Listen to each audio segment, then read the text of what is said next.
కాంగ్రెస్ ప్రభుత్వం రుణమాఫీ చేయడంతో సిద్దిపేట జిల్లా వ్యాప్తంగా కాంగ్రెస్ శ్రేణులు సంబరాలు జరుపుకుంటున్నాయి. రైతు రుణమాఫీ అమలుపై రైతులు హర్షం వ్యక్తం చేస్తున్నారు. ప్రభుత్వం చేసే రుణమాఫీ ఎట్లాంటి నిబంధనలు లేకుండా పారదర్శకంగా రైతులకు అందే విధంగా చేయాలని రైతులు కోరుతున్నారు. ఇదే అంశంపై మనతో మాట్లాడడానికి రైతులతో మా ప్రతినిధి స్వామి మిగతా వివరాలు అందిస్తారు. గత ఎన్నికల్లో రేవంత్ రెడ్డి ఇచ్చినటువంటి హామీ రుణమాఫీ. ఈ రుణమాఫీ రైతుల రుణం తీర్చుకోనికి పోతూ ఉన్నాడు. ఈ రుణమాఫీ చేసి రైతుల రుణం తీసుకోవాలని సంకల్పంతో కూడా రేవంత్ రెడ్డి ప్రయత్నం చేస్తా ఉన్నాడు. ప్రస్తుతం వాళ్ళు ఇచ్చినటువంటి 6 గ్యారంటీల్లో భాగంగా ఇది కూడా ఉన్నది. సో ఇక్కడ మనం సిద్దిపేటలోని రైతు మార్కెట్ లో ఉన్నాం. కొంతమంది రైతులు ఇక్కడ ఉన్నారు. ఈ యొక్క రుణమాఫీ గురించి వాళ్ళు ఏమనుకుంటున్నారు అన్న అంశాన్ని ఒకసారి మనం తెలుసుకునే ప్రయత్నం చేద్దాం. చెప్పండి, మీకు ఎంత పొలం ఉంది? ఈ 2 లక్షల రుణమాఫీ అవుతుంది కదా, మీరు ఏమనుకుంటున్నారు? ఈ 2 లక్షల రుణమాఫీ పైన మేము రేవంత్ రెడ్డి గారిని అభినందిస్తున్నాం. ఎందుకంటే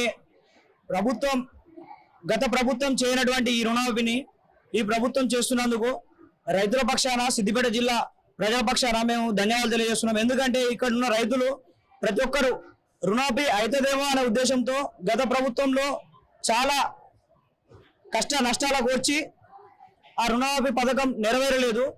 కానీ ఈరోజు ప్రభుత్వం ఏర్పడగానే నేను రుణమాఫీ చేస్తా అని రైతులకు ఇచ్చిన మాట నిలబెట్టుకున్నందుకు రేవంత్ రెడ్డి గారికి మరియు తుమ్మల నాగేశ్వరరావు గారికి ప్రత్యేకంగా ధన్యవాదాలు తెలియజేస్తున్నాం. మీరు చెప్పండి అమ్మా, మీకు ఎంత వ్యవసాయం ఉన్నది? ఈ రుణమాఫీ వల్ల మీరు ఏమనుకుంటున్నారు? మాకు 2-3 ఎకరాలు ఉంది. మాది పెద్దలింగారెడ్డిపల్లి. నా పేరు శ్యామల. రేవంత్ రెడ్డికి ధన్యవాదాలు తెలియజేసుకుంటున్నాను. నేను వ్యవసాయం చేసుకుంటున్నాను. నాకు 3 ఎకరాలు ఉంది. 1 లక్ష రూపాయలు మాత్రం మాఫ్ చేస్తారన్నాడు. మొత్తం ఒక మనిషికి 2 లక్షలు మాఫ్ చేయాలని కోరుకుంటున్నాను. ఇప్పటికైతే చాలా సంతోషం అనిపిస్తుంది. అప్పటికన్నా ఇప్పుడు చాలా బాగా అనిపిస్తుంది మాకైతే. రేవంత్ రెడ్డి గారు ఈ 2 లక్షల రుణమాఫీ చేయడం చాలా మంచి విషయం. 1 లాక్ అయితే ఇవాళ చేస్తుండు. నెక్స్ట్ స్టెప్ కూడా 2 లక్షలు ఉన్న వారికి అందరికి కూడా చేసి అందరి మెప్పు పొందాలని ఆశిస్తున్నాం. ఎందుకంటే లాస్ట్ టైం కేసీఆర్ గారు 1 లాక్ వరకే చేసారు.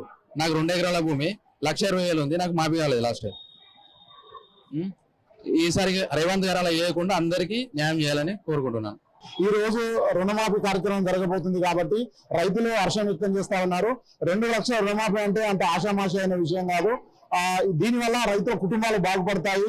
మేము అభివృద్ధి చెందే అంశం కూడా ఉంటుంది. రైతుల పక్షాన ఈ యొక్క రుణమాఫీ చేసినందుకు కృతజ్ఞతలు తెలియజేస్తా ఉన్నారు. ఇది సిద్దిపేట గురించి తాజా పరిస్థితి. కెమెరా పర్సన్ వెంకట్తో స్వామి 6 టీవీ సిద్దిపేట.